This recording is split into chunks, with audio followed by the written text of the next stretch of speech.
Uh, all right, welcome back, everybody, in our discussion about truth. Having a pretty good time talking through the problems. We've looked at some of the things that we see where truth becomes hard to discern and why. Um, we've talked a little bit about how that can be, maybe just the way that information spreads. Um, And what other problems do we have that are working against us that are creating this phenomenal truth absence in our society? Part of it is us. Part of it is our nature and how we're resistant to new ideas.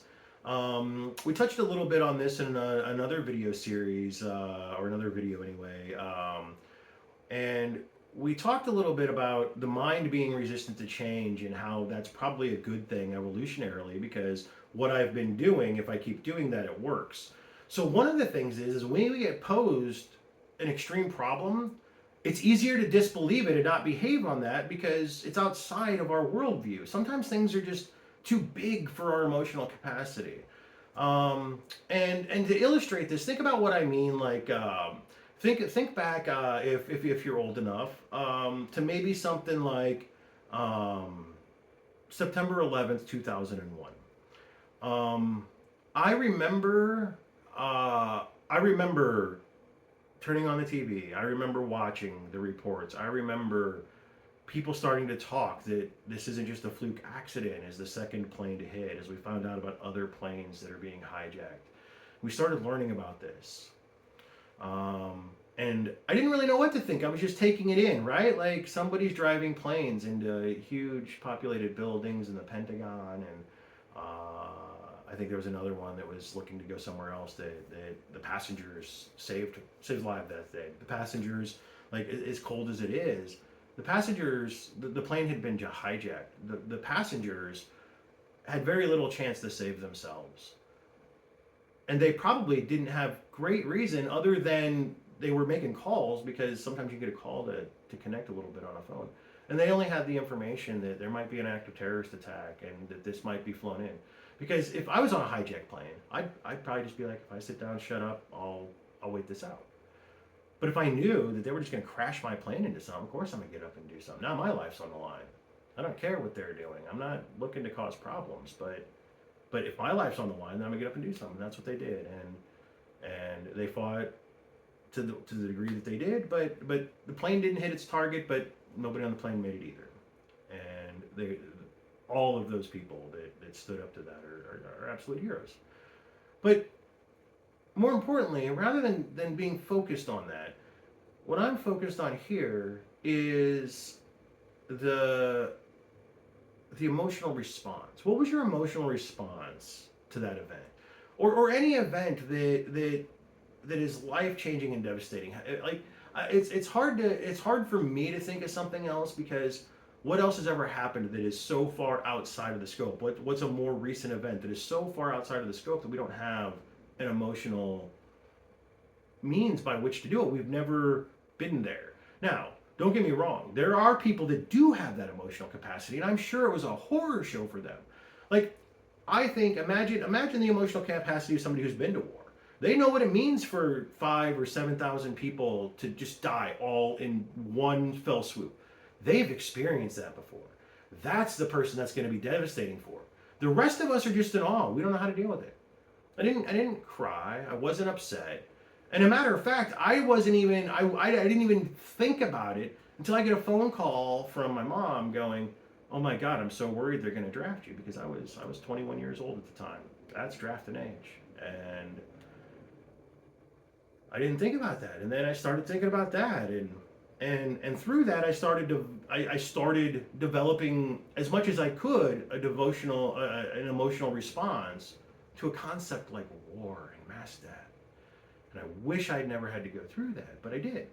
But at the time, I couldn't understand it because what was my frame of reference? When had I ever seen death on that scale? I mean, okay, I've had grandparents die, I've had friends of the family die, but I've, I've, I've, I've not even seen a pile up on the interstate big enough to kill 20 people. So where am I going to draw that emotion from? And I think that's one of the things that keeps us from understanding truth. Because sometimes something comes up that's so big that we resist it outright. We resist the truth because it's bigger than we can handle. Let me give you an example. In United States politics, I saw a lot of people laugh it off when one of the candidates said, "I want to be a dictator on day one." I'm not playing. He used that word in that way. Maybe the quote's off by a word or two or something. I don't want to misrepresent anything in case I'm remembering wrong. But he did use the word dictator, and he did say on day one. That's what he said. And a lot of people are like, "Oh, well, yeah, we'd all want to play dictator if we got to be president. We'd all want to do it for one day." And they downplayed this as one day. Or it was a joke, right? Or it's an off-color joke, maybe, is another thing I heard. Well, that's not funny to me. I've also had people that told me no American politician would ever say they wanted to be a dictator, and they told me it didn't happen. And then after they went on a friendly network to their side, they were asked a question about it, and they doubled down and said, "Yes, I do want to be a dictator on day one." Again, and what do you do as an American? We've lived our whole life, land of the free, home of the brave. We have free speech. The government will not intrude on our ideas. We don't deal in dictators or kings. We don't deal in bullshit from our government.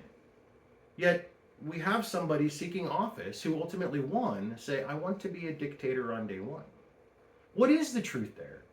Was he joking? Was he looking to set up an authoritarian control government by replacing the government we have? Was he just trying to piss people off like me, who are like, okay, that's just an off-color thing, and they're just trying to offend people that they see as offendable? I don't know what the truth is. What do you think the truth is? I don't know. It's a tough one. But how do we deal with that when we don't have the emotional response to understand what a dictator is?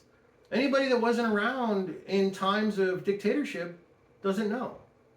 The people immigrating here to escape their own authoritarian governments, well, they know. And now a lot of them are being deprived of the opportunity to seek asylum here, which I guess saddens me. And I would agree that we aren't the answer to all of the world's problems. I don't know what the answers are to most of the world's problems, but it just seems like telling somebody who's coming from an authoritarian government that, no, fuck off, you got to go home, or you got to go to prison, or you got to, like, I thought that's what we did. I thought we took in people with hardships that just wanted to contribute to our society. I thought that's what we wanted. I thought we wanted people that didn't want to play authoritarian games to come here and live free and be productive, and I guess that's just not what I'm seeing. But on the other hand, how do we believe that that's what's happening? Because I think, like me, a lot of people think that, yeah, we're a country of immigration. We want people to come here to escape the terrors of the world. We want to be the catch-all for the people that are good and want to rise above and out of that. We want to give people a path to a better life. That's what's supposed to be the American dream, right? Well, what's true? What's true when none of that feels like it's in place anymore? We're told all this. Are we the land of the free anymore? Are we the home of the brave? Who's standing up for anything? Who says something publicly about politics that isn't terrified now? I assure you, I'm terrified. I'm afraid where my opinions are going to fall, what things are going to go. Are they going to round me up? I don't know. Maybe it is America. Maybe I've seen a couple of outside cases, and maybe they aren't representative of what's going on by and large. But how do we know that? How do we know what's true? How do we know what is and isn't rational fear?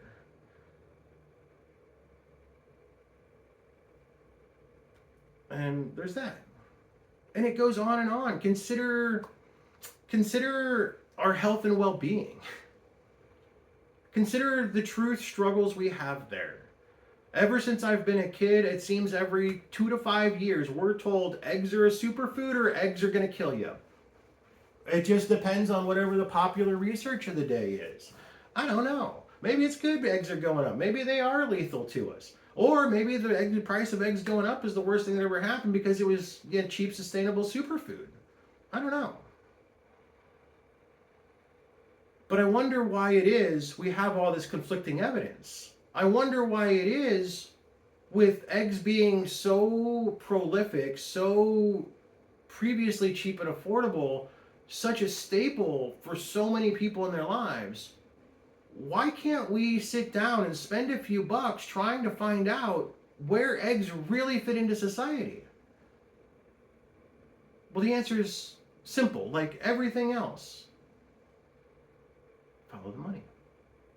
Who makes money by saying eggs are healthy or eggs aren't healthy? Who's making money on eggs? Consider, last I heard, the current standing is that eggs are a superfood. Interesting that they're going up at an insane rate. And they're supposed to be a superfood. They can do all kinds of things that cure your ills, and the whole cholesterol thing doesn't seem to be the problem that we thought it was. I don't know. What do you do with that? What do you do? Is the money the end-all be-all answer? Is it something else? Is it... What motivations would somebody have to tinker with these things? And if the answer is none, then they're probably not tinkering with it. If there are motives, and those motives are somebody gets more money or power, I don't know that it's a conspiracy. They're probably just trying to get more money and power. Like, that's not really even a conspiracy. That's just people with money and power want more money and power. They got it because they sought it. It's not because we're all lazy. It's all like this. Here's another lie for you. You want a lie? Billionaires got there because they worked harder than you. Lie. And I'm sure of it. There is nobody working hard enough to earn $1 billion in a lifetime. That is not real.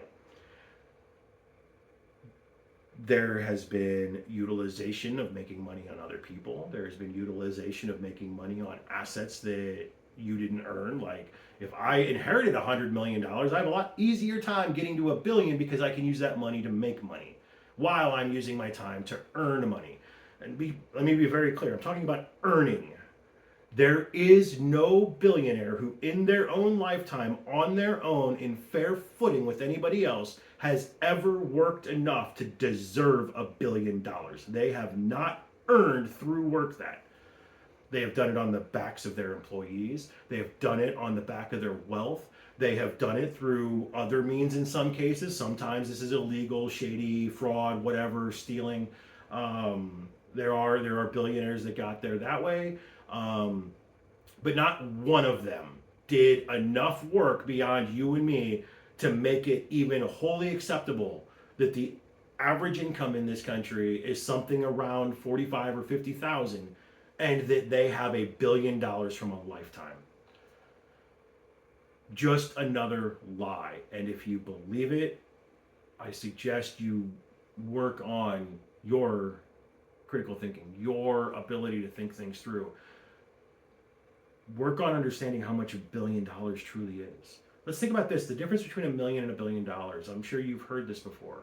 But if you took and gave me $1 every second, without sleeping, without eating, without taking any breaks, 1 second, $1, and you started counting this out for me, how long do you think it would take for you to get to $1 million? It would take about 11 days, roughly 11 days. Now, let's say if we do the same thing, and instead of giving me $1 million, count it out $1 at a time per second, you choose to count out $1 billion, $1 per second. It would take you 31 and change years to get through that billion. We're talking about the difference between 11 days and 31 years of time when we talk about the difference between $1 million and $1 billion. You know what $1 million is. You've worked in your life. Tell me, is anybody worked 31 years straight without break harder than you? That's not a thing. It's not real. It's not, I guess I told you at the beginning of this series that I wasn't going to tell you what is and isn't truth. But that one seems pretty airtight to me. I don't know what to do about it. I don't have the answers. I mean, They have it, they possess it. I guess I believe in ownership rights to some degree, and because I don't have a better system, I don't really have a different way to do it, and so I believe it would be wrong to just take something from people. We've all heard the analogy of at what point, how many, like if I wanted to steal your car, that's a crime called theft. But if everybody but you wants to take your car and call it a tax, we do that. Is that right? Is that wrong? Is that fair? I don't know. We're just seeking truth. We're asking questions because it's a lot easier to look for the truth than it is to find it. Then we have other problems. What about the straight up lies we are told? We are told lies about a lot of things.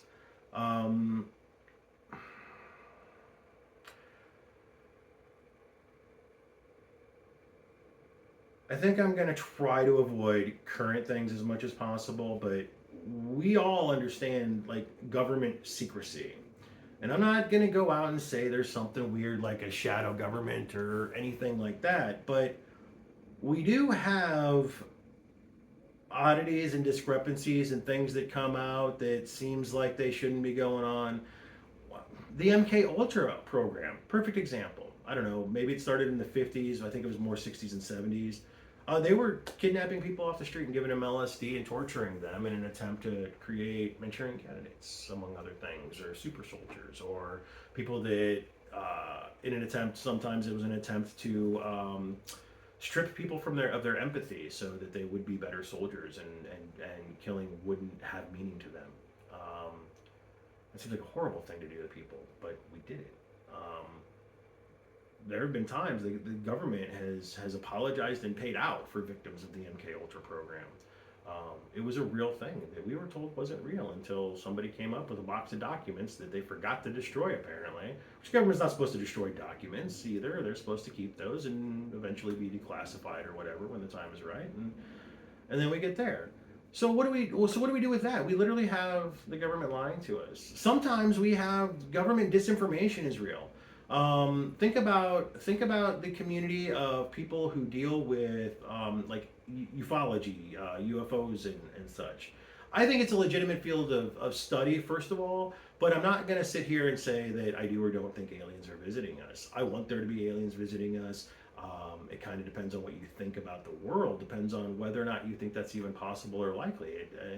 And even the people that understand the most about science, the more and more we learn, the more and more we aren't sure that intelligent aliens could ever interact with us. Like the distances of space are just phenomenally hard, and unless somebody figures out how to break the laws of physics in a controlled way, we're not sure that it can happen. And I guess that's where I hang my hat, is we're unsure. But that doesn't change the problem that we had. Like there was a gentleman, Richard Doty. He was I want to say an Air Force officer dealing with I don't remember what his job was, but he was counterintelligence or intelligence of some sort, or I don't want to get his title wrong. I don't want to spread misinformation. Of course, is the last thing I want to do. But he's on several occasions been known for handing, like he gave a reporter once a detailed report about aliens out there that says that the government knows about a number of different species of aliens. We've done a number of tests on some of them. We have diplomatic relations with some of them. And he did this because a reporter was getting close to uncovering some like top secret type things that had nothing to do with aliens. And so they thought it would be a good idea to just give her a bunch of alien stuff and try to embarrass her, instead of to try to get her embarrassed to make it to where even if she did discover the truth, it would discredit her, or it would make her look crazy because she was running a story on insane information. And so what do you do with that? He's admitted it. He's part of the ufologists now. He goes out and he makes money writing books about all the shady shit that he told people, all the shady things he did. Well, was he lying then, or is he lying there? I don't know. He says some of it's real. He says UFOs are real. He says all kinds of things. But he literally also says his entire life has been a lie. What do you do with that? And what's to say it's not still the government having him out there as a plant saying both sides of it so that anybody who does come across aliens just looks like a complete Fruit Loop? I don't know if that's what's going on. But man, I gotta ask, especially when we have like, we've got hearings going on in Congress where whistleblowers are coming out testifying to Congress under oath with whistleblower protection saying alien spacecraft is real, I've seen it, or I've touched it, or I've talked to generals that have seen or touched it. I've like, what do you do with that? I got to imagine if he was lying, they'd just charge him with perjury, lock him up, throw him out of the military, and be done with him. It's over. Dude's saying crazy shit about the military. Or is he a government operation saying, hey, go tell these lies to Congress so that we can run cover on why we're spending all this money on something they don't know about? Like, it could be anything. Anyway, here we are. We're now through a second part here, and we're still talking about the problem. We aren't really even getting into what else there is, how else it might affect us. I have some things to talk about law and policing yet, so we've still got some time to go. But in an attempt to try to keep these manageable and bite-sized, I'm going to go ahead and wrap this one up, and we'll get right back at it as soon as we can tomorrow.